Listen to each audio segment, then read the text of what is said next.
So today we did some more attacking turtle.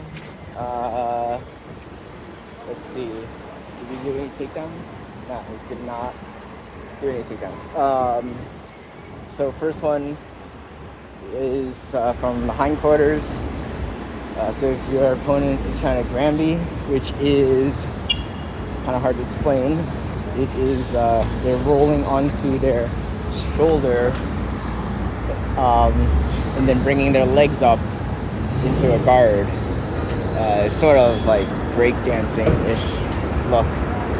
So when they do that, you want to pin their lower leg with the knee that's behind them, and then scoop the leg with your closer arm. Then you backstep. And the key to the backstep being you don't need to like backstep as far as you can. You just want to backstep so that your knee is pointing up, and then you can. Actually, sorry, that is wrong. You want to backstep, and then you want to bring the other foot, a leg, which should be the lower leg, through, and then you wind up in north-south position. The second one was attacking the mid part of turtle, and do it two ways. The first one is reaching underneath with your arm, so your higher arm goes under the belly, grabs the opposite knee.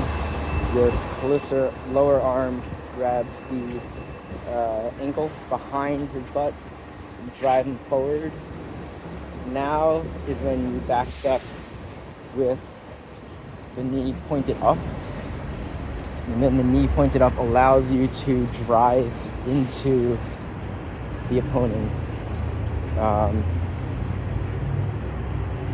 Third, allows you to drive into the opponent, and then you can then you're in side control, or you can rotate to north-south. Third one was same position, attacking turtle from mid.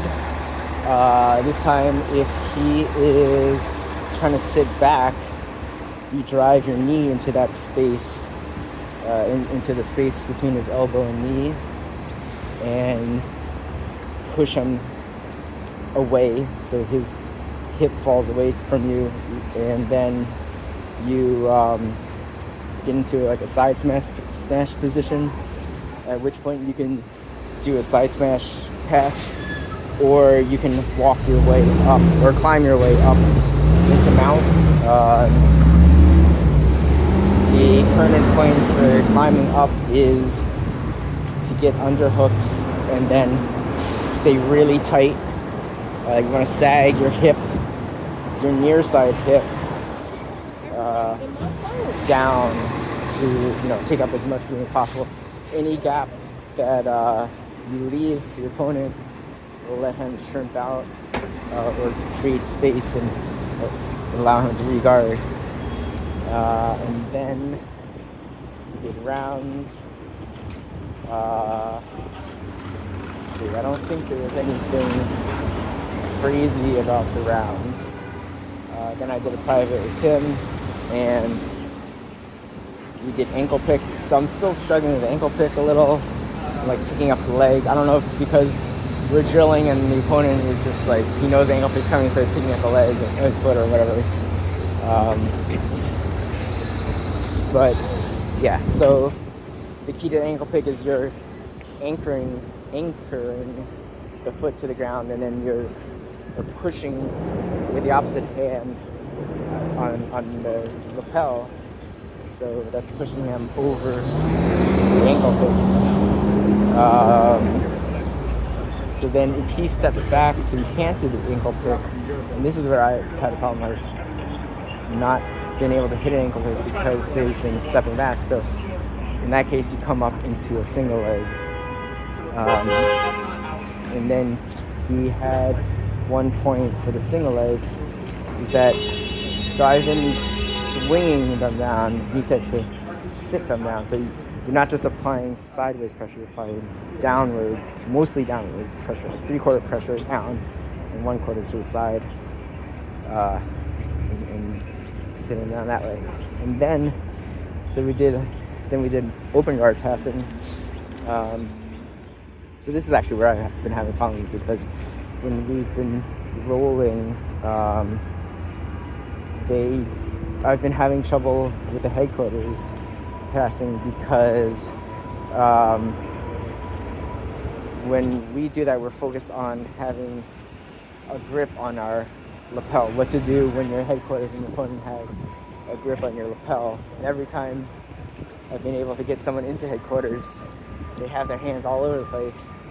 And then, so in the scenarios that we learned for passing headquarters, you have control of one hand, or they have your lapel and then you lock that hand down. So every time that I've tried it, both of their arms are free, and then I wind up getting swept. They do like a scissor sweep or something like that.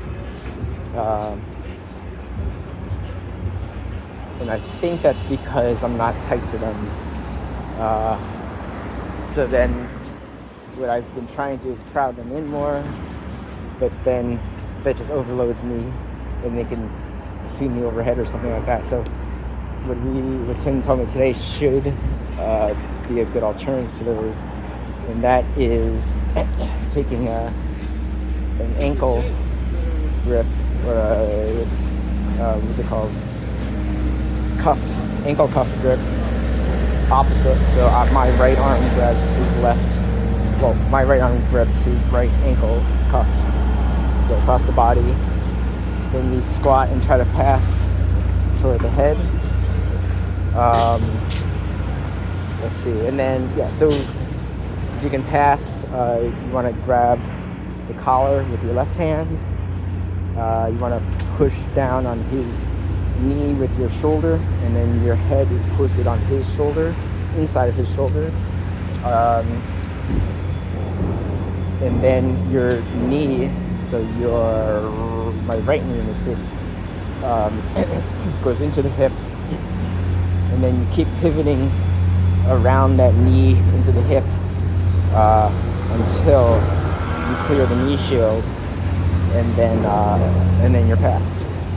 So, and then alternatively, if he keeps his knee shield really, really tight so you can't do that, then you step over and then you're into a side smash.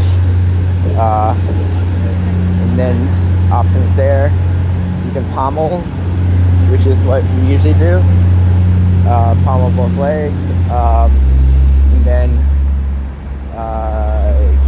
he taught me an alternative today, so if you can't pommel, or if they get inside grips on you and it's just not safe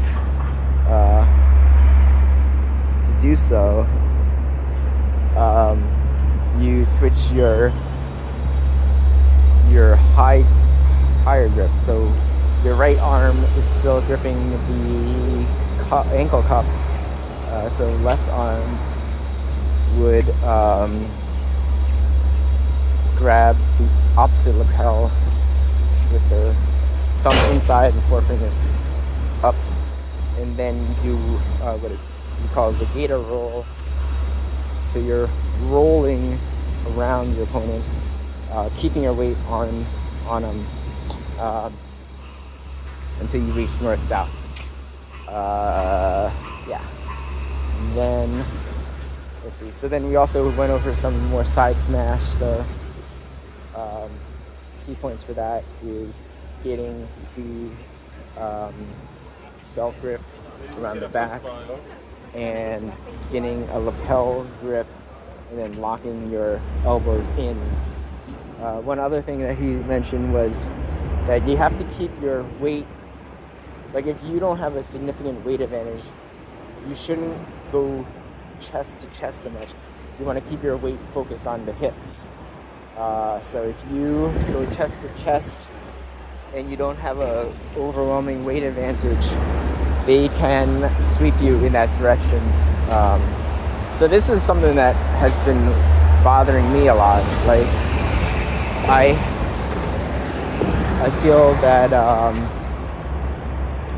I'm not hitting something and I need to exert more pressure on the opponent, and then I really load myself up on them and they sweep me. And then I feel like if I don't do that, I'm going to lose control, or I'm going to not be able to do anything. So what Tim is saying is that actually when you have your weight on the hips, that's actually more weight on your opponent, and that's actually more effective because the weight on the hips means he can't do anything with his legs. And then if you put pressure on his upper body, on his chest, you're actually taking pressure off of his hips. So just focus on keeping the weight on the hips,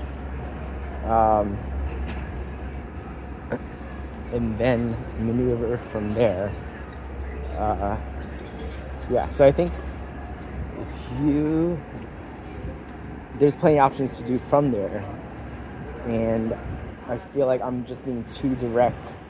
Like, I just want to climb straight up, and that's why I'm putting the weight there, like more on the chest. So keeping the weight on the hips, and then using that strong position to clear the legs into side control. That should be the goal, rather than just sort of smothering him and trying to flatten them out like in one move. So just being slower and more systematic and more cognizant of the weight distribution should help. I think maybe I'm just like I just need more patience on the pass, I think. So one more training day tomorrow, then hopefully 4 next week, then we'll see what happens.